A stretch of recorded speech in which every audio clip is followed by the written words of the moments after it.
Oi, gente. Então, hoje nós estamos aqui e eu tô trazendo para vocês essa figura aqui, né, que nós recebemos, essa presença ilustre na nossa casa, na nossa família e na nossa igreja. E assim como ele foi bênção na minha vida, na minha casa, na vida da minha família, porque nós extraímos, né, tudo aquilo que eu penso assim, que aquilo que foi ministrado, aquilo que foi dito, mesmo durante o tempo que nós estávamos aqui, né, Deus falou muito ao nosso coração e eu queria compartilhar com vocês um pouco daquilo que Deus fez aqui na nossa igreja, do que Deus fez na nossa casa nesse final de semana, né. Pastor Armando Sena, ele esteve conosco nesse final de semana, durante um seminário de adoração, onde nós falamos sobre o reino de Deus aqui na Terra, implantado aqui na Terra, e foi ministrado sobre a justiça de Deus. Então, assim, pastor, eu quero falar algo, mas como eu sei que nós estamos diante de alguém que é mestre, literalmente é mestre de ensino, né? Então, se eu falar algo que realmente não vem de encontro com o conhecimento que o senhor tem da palavra, que eu sei que o senhor tem, eu quero que o senhor me corrija, me sinta na liberdade. Mas, como o senhor ministrou hoje à noite, às vezes a gente diz assim, eu estou esperando a justiça de Deus. Mas será que as pessoas não estão confundindo justiça com juízo, com vingança? O que é a justiça de Deus? Amém. Então, a justiça, segundo a palavra de Deus, baseado em Hebreus capítulo 5, o autor de Hebreus ele fala a respeito de você estar experimentado na palavra da justiça. Quando a gente começa a estudar esse assunto de justiça, ele de fato ele é muito confundido com o juízo, né? O juízo é o julgamento que Deus dá a respeito de alguém, de uma situação. Existem juízos que são eternos, que não são sentenças que não têm volta, e existem juízos que não são eternos, têm volta. É um assunto que a gente não vai entrar agora. Em se tratando da justiça, a verdadeira justiça de Deus não é esse juízo que as pessoas, eu vou orar para que a mão de Deus venha, isso. A gente nem deve fazer esse tipo de oração. Nós somos chamados para abençoar as pessoas. Nós somos chamados para orar pelas pessoas. Jesus nos disse, ore pelos teus inimigos e abençoe aqueles que te perseguem, né? E a justiça de Deus é o quê? A capacidade da gente poder estar diante de Deus sem culpa, sem inferioridade, sem complexo de inferioridade, sem condenação, sem medo, chamando Deus de Pai, olhando para Ele como se o pecado nunca tivesse feito parte da nossa vida. Por quê? Porque a justiça de Deus foi estabelecida em Cristo. E Cristo se fez por nós salvação, redenção, sabedoria e justiça. Então, quando nós estamos em Cristo, nós somos esta justiça de Deus. Nós temos essa justiça que vem pela fé. Paulo cita aquilo que está em Abacuque, capítulo 2. O justo vive pela fé. Fé é o estilo de vida de um justo. Então, se eu sou nascido de novo, Pedro diz assim na sua segunda carta, capítulo 1, verso 2. Capítulo 1, verso 1. Simão Pedro, servo e apóstolo de Jesus Cristo, aos que conosco alcançaram fé, igualmente preciosa, mediante a justiça. Então, como eu alcancei essa fé preciosa, da mesma qualidade da fé que Pedro tinha? Foi mediante a justiça. Que justiça? A justiça que Deus estabeleceu em Cristo de nos tornar, todos nós, aqueles que cremos, filhos de Deus, amados de Deus. Há várias passagens que falam sobre a justiça desta forma como eu estou explicando. Mateus 21, a Bíblia diz que Jesus chega para os discípulos e diz, o que vos bem parece? Um homem tinha 2 filhos, disse para o primeiro, filho, vai me ajudar no meu trabalho. Ele disse, eu vou. Ele disse, eu não vou. O primeiro disse que não ia. Eu não vou, e acabou indo, se arrependendo. Veja bem a expressão, se arrependendo, foi. Ele chega para o segundo e disse, vai me ajudar. E ele disse, eu vou, e não foi. Jesus pergunta, qual deles fez a vontade do Pai? Os discípulos disseram, certamente que o primeiro. Jesus disse, publicanos, pecadores e meretrizes, entram no reino de Deus, na frente de vocês. porque vocês não se arrependeram para crer, e eles se arrependeram para crer. Porque João Batista veio apontar o caminho da justiça. Olha a expressão que ele dá. Quando foi que João Batista apontou o caminho da justiça? Quando ele diz, ele é o Cordeiro de Deus e ele tira o pecado do mundo, ele resolve essa questão. A ira de Deus vem sobre o pecado e sobre todos os homens que cometem a injustiça. Todos pecaram, carecem da glória de Deus. Mas como Deus ama o homem, a ira dele, ele não gostaria que viesse sobre o homem, porque ele ama o homem. Ele não veio condenar o homem, ele veio salvar o homem. Mas para que isso acontecesse, alguém deveria sofrer pelo pecado. Quem foi? Jesus. Jesus foi o Cordeiro de Deus que tirou o pecado do mundo. A ira de Deus veio sobre Jesus quando ele foi à cruz. E o que acontece? Aquele que não conheceu o pecado, Deus o fez pecado por nós, para que nele fôssemos feitos a justiça de Deus. Então, justiça é o quê? Agora eu posso dizer, Pai, eu te amo, sem peso, sem medo, sem condenação, porque Jesus pagou o preço para que a justiça de Deus fosse uma realidade na minha vida. Isso aí.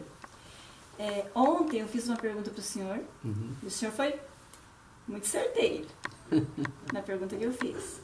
Mas eu tenho certeza que quem está assistindo o vídeo pode ser que faça a mesma pergunta. Eu perguntei para o senhor, como que a gente tem acesso à justiça de Deus? O senhor lembra o que o senhor falou para mim ontem? Eita, foi tanta coisa que eu falei. Se você recebeu Jesus? Sim. Porque tem pessoas que, como é que eu vou conseguir Muito bom. Me tornar a justiça de Deus, ou ser a justiça de Deus, ou experimentar esse benefício Amém. De estar diante de Deus sem culpa, sem se sentir um pecador.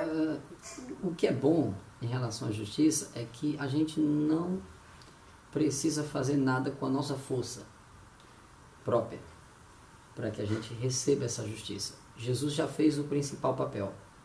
O que nós temos que fazer é receber pela fé. Quando nós nascemos de novo, nós recebemos essa justiça pela fé. Então, assim, no dia em que eu criei em Jesus Cristo, como meu único Senhor e Salvador, ali você automaticamente foi feito a justiça de Deus. Eu me tornei a justiça de Deus. Automaticamente. E você sabe, tem muita gente que não sabe disso. Sim.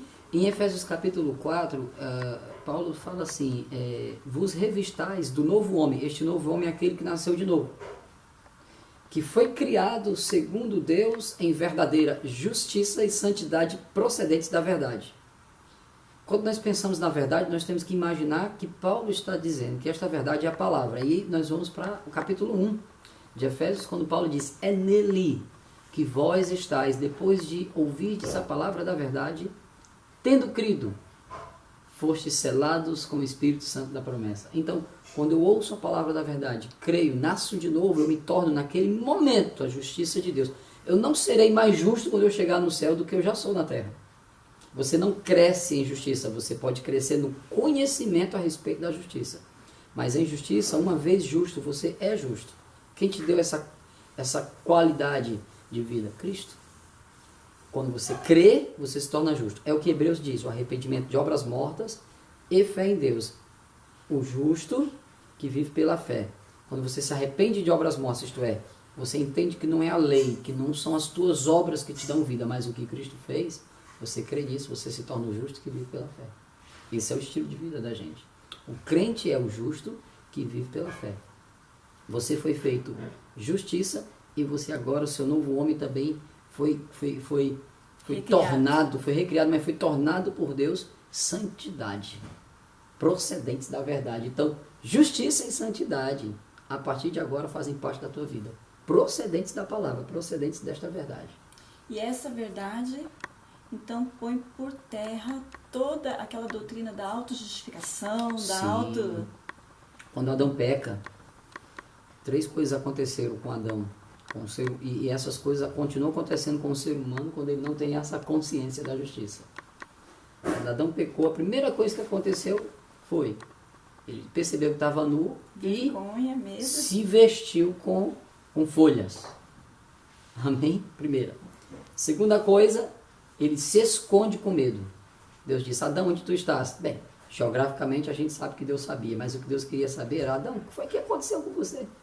Onde que Deus você disse, está espiritualmente? porque a falta da consciência da justiça traz vestes próprias, isto é, justiça própria, você tentando se vestir, isso é o princípio de toda religiosidade, é você tentando fazer algo para Deus te amar. E para tapar sua vergonha, para resolver. Exatamente.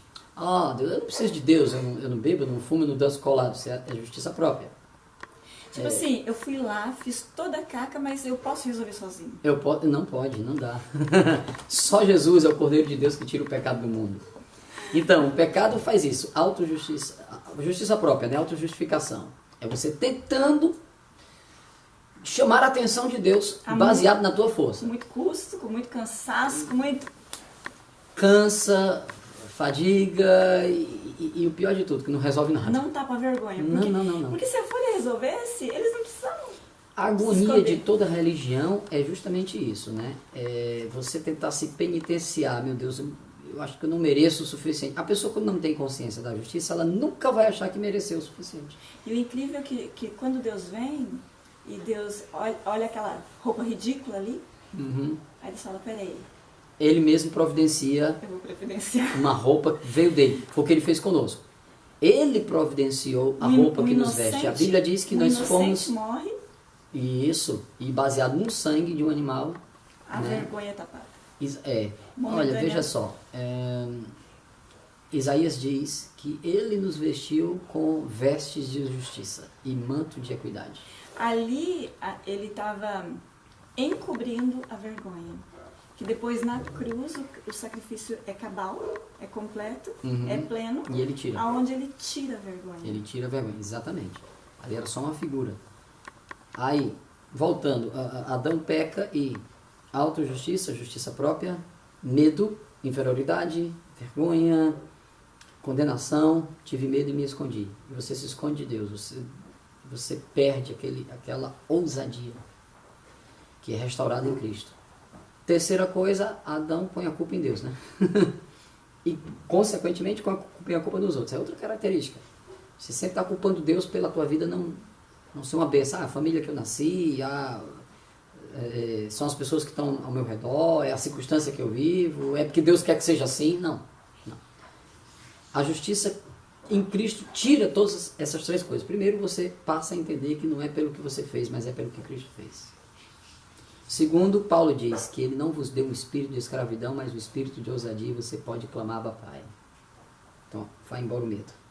E terceira coisa é que você não coloca a culpa em Deus, pelo contrário, você aproveita as circunstâncias ruins e faz nelas momentos de alegria para a tua vida, e você sabe que o Senhor está contigo, porque é maior que está em você do que aquele que está no mundo. Então, circunstância ruim, na verdade, são oportunidades que nos fazem triunfar em Cristo. Jesus disse, no mundo tereis aflições, mas tenha bom ânimo. Eu venci o mundo, porque o reino de Deus é justiça, paz e alegria. Então, paz e alegria andam juntos com a justiça. E uma pessoa só pode experimentar paz quando ela primeiro experimenta uma vida de alegria. Em alegria saireis e em paz sereis guiados. Então você sai em alegria e em paz você é guiado. Paulo diz, alegrai-vos no Senhor. Outra vez vos digo, alegrai-vos. Alegria. Seja a vossa moderação conhecida, perto está o Senhor, e não ande ansioso, mas coloque diante de Deus com oração, súplica e ações de graça. A palavra ações de graça vem do grego eucaristia. Sons vocais procedentes de um coração cheio de gratidão a Deus. Isso é alegria. E quando você fizer isso, a paz de Deus, que excede todo entendimento, vai guardar você. Então a paz, na verdade, é um resultado de consciência da justiça, porque justificados, pois, pela fé, temos paz com Deus, e de uma vida de alegria, da alegria no Espírito. A alegria no Espírito vai fazer você não ter aquele espírito crítico, que é quem não tem paz, que é quem não tem consciência de justiça, está sempre criticando, está sempre falando mal, está sempre para baixo, está que nem aquela hiena, lembra do desenho da hiena? Céu. Está sempre tentando arrumar uma desculpa. Você sabe que quando você é em Cristo, João diz assim, aquele que diz que está em luz, mas na verdade está em trevas, está mentindo. Não é assim? O que é interessante que João está dizendo é o seguinte, uma pessoa está andando em pecado, mas ela está tentando sempre se justificar, e aquilo ali é uma mentira, não existe verdade. Mas ele diz assim, quem está em luz anda como ele está na luz, porque se confessarmos os nossos pecados, ele é fiel e justo para nos perdoar. Que coisa interessante, né? Quem está em luz sabe que mesmo que estiver um erro, você confessa aquele pecado e você sabe que o sangue de Jesus é poderoso para purificar você e ele é fiel e justo para nos perdoar e nos purificar de todo pecado, de toda injustiça. Quer dizer, quem anda nessa consciência nunca se acha o tal. Pelo contrário, ele sabe que a justiça dele é baseada nele. É nele. Não tem nada a ver com a gente, não é a gente. Porque dele, é nele. Para ele. É essa compreensão que nós temos que ter. Efésios diz que todos nós estávamos longe de Deus, separados de Deus, entenebrecidos de entendimento. Mas Deus, que é riquíssimo em misericórdia, mudou a nossa situação. Então partiu dele.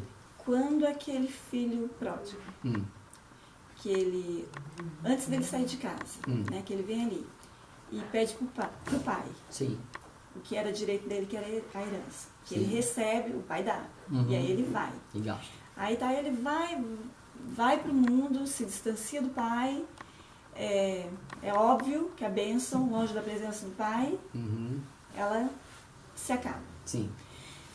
Quando ele se arrepende lá, porque todos nós um dia estivemos afastados do pai. Sim. Talvez tenha alguém que esteja assistindo que possa estar afastado do pai. Sim. Nessa condição. Mas de repente esse moço, ele cai em si. Ele se arrepende. Sim.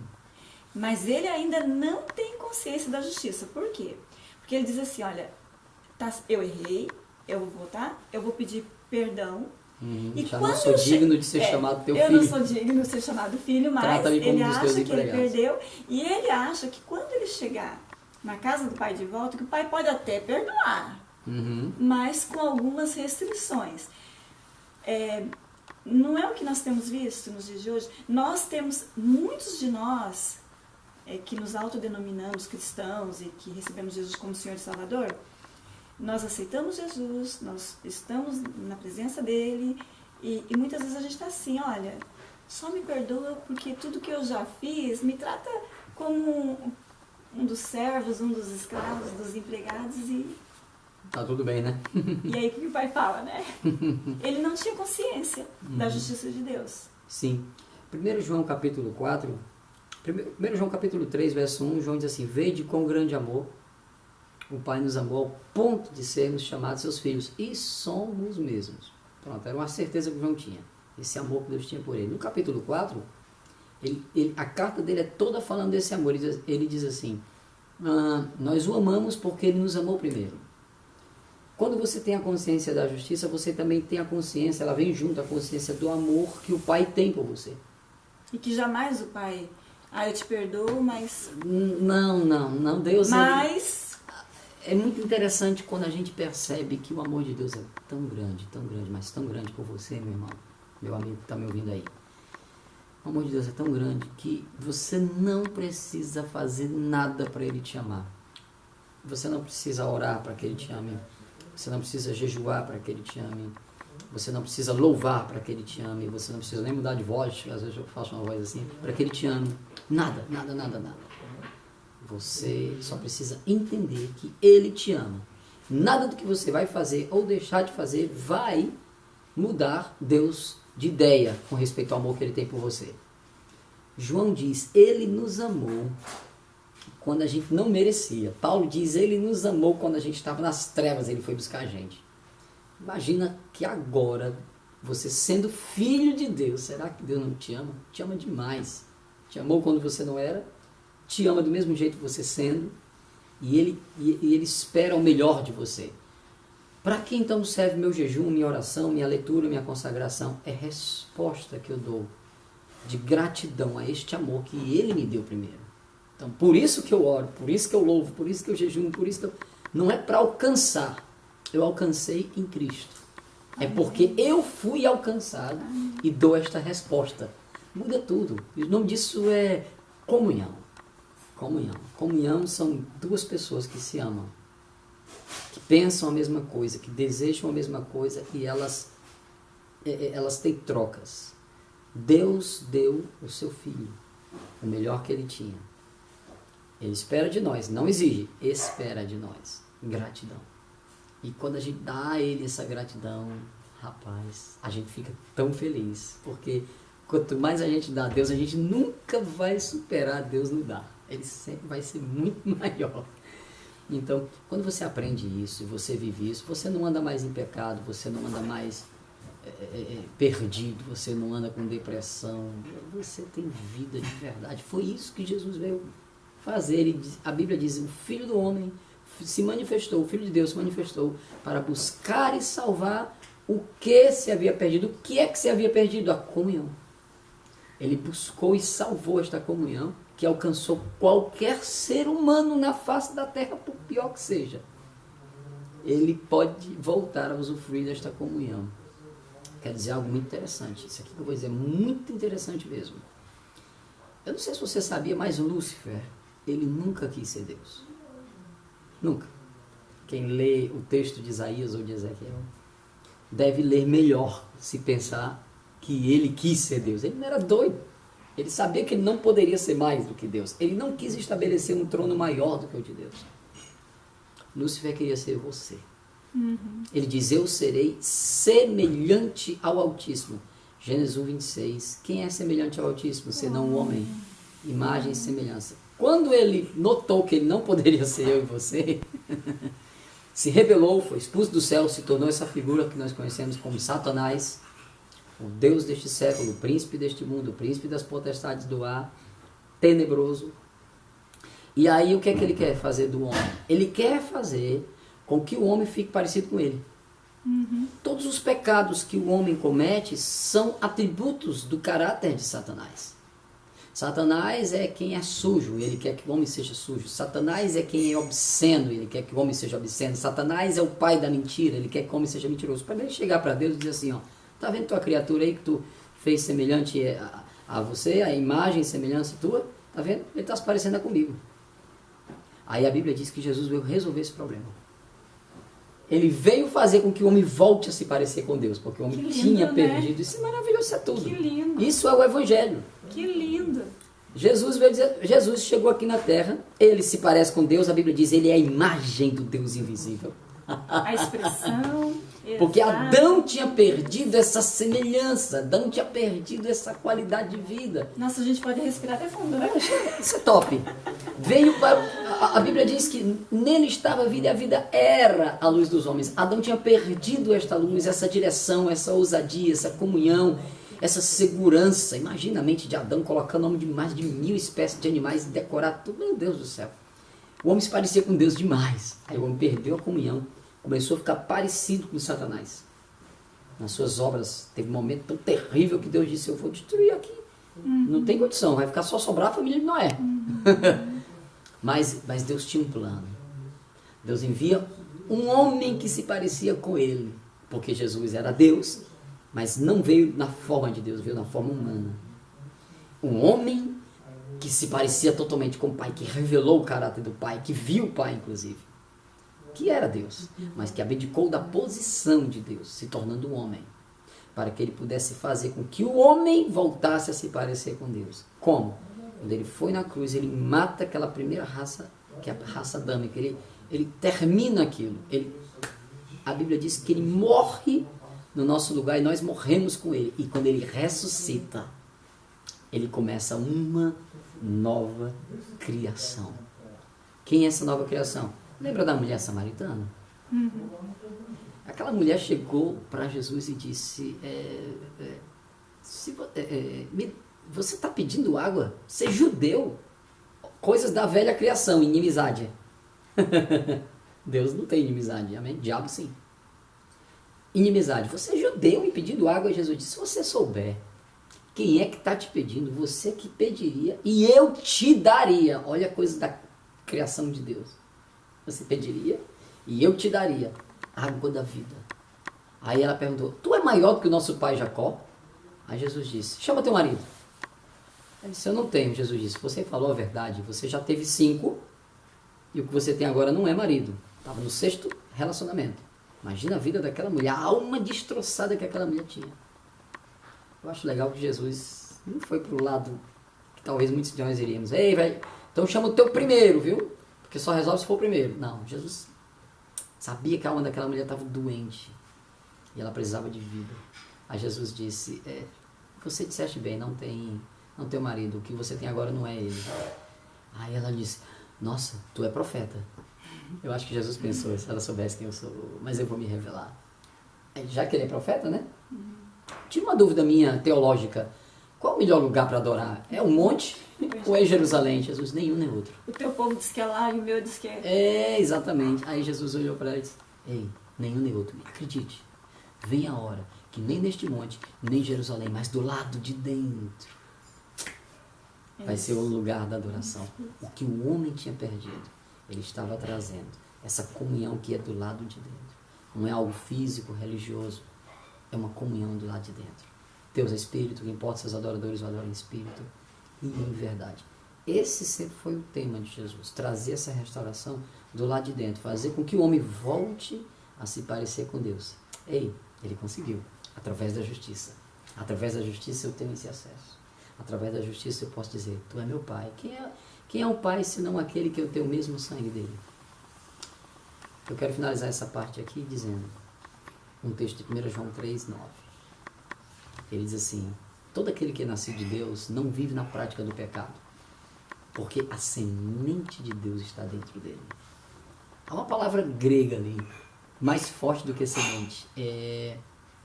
O sêmen de Deus está dentro dele. É assim, está no grego.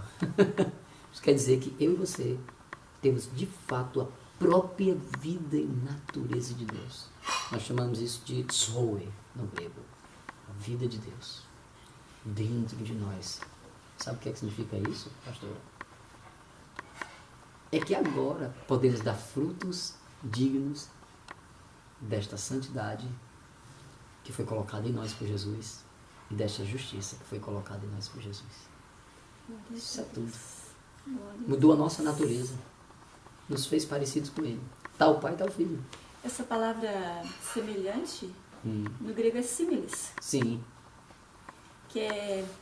Similis, lembra do facsimile? Significa faz igual.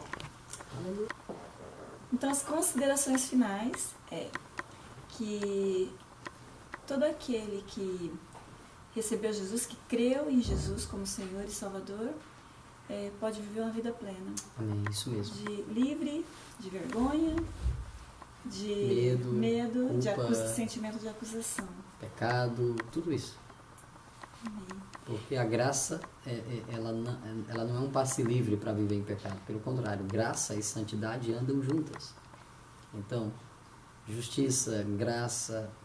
Como Pedro diz, né? Simão Pedro, servo e apóstolo de Jesus Cristo, aos que conosco alcançaram fé igualmente preciosa, mediante a justiça, graça e paz vos sejam multiplicados pelo conhecimento. Então, conhecimento nos fazem viver uma multiplicação da graça e da paz, e a fé que eu recebi no Senhor, a fé do justo, me foi dada esta fé igualmente preciosa mediante a justiça. São coisas que se completam, que não andam sozinhas, mas que se completam, fazem parte do reino de Deus. E o que é interessante é que tanto faz você ter um dia de crente, como 50 anos. Você é justo do mesmo jeito. Porque tem isso também, né? Não, eu me converti hoje, mas espera aí. Eu preciso melhorar para ser justo. Essa bênção, eu vou ter que... Para eu ter essa paz, não, vai levar um tempo. Não. É instantaneamente. É instantaneamente. Você é feito de justiça na hora. Você é feito... O perdão chegou. Santidade na tua vida na hora. O que vai, vamos dizer, crescer e abundar é graça e paz mediante o conhecimento. Mas a única coisa que você precisa ter é o Se a gente tivesse pleno conhecimento assim... Ah, sim, é outra coisa. Amém. Que prazer poder ter conversado com vocês, ministrado um pouquinho, né? Esse assunto da justiça é tão grande, eu falaria aqui por 500 horas e não pararia. E eu não, com certeza, não só não pararia, mas não repetiria de tanta coisa que tem. A gente aqui deu só uma pequena porção, tem tanta coisa. Eu ainda estou aprendendo mais ainda, viu? E já são mais de 20 anos estudando o assunto, vivendo este assunto, esta vida, né? Amém. Amém. Se você foi edificado, né, eu quero pedir para você que você pode compartilhar com quem você desejar. E se você gostou do vídeo, dê o seu joinha. E se você ainda não se inscreveu no canal, você pode se inscrever no canal também. Amém?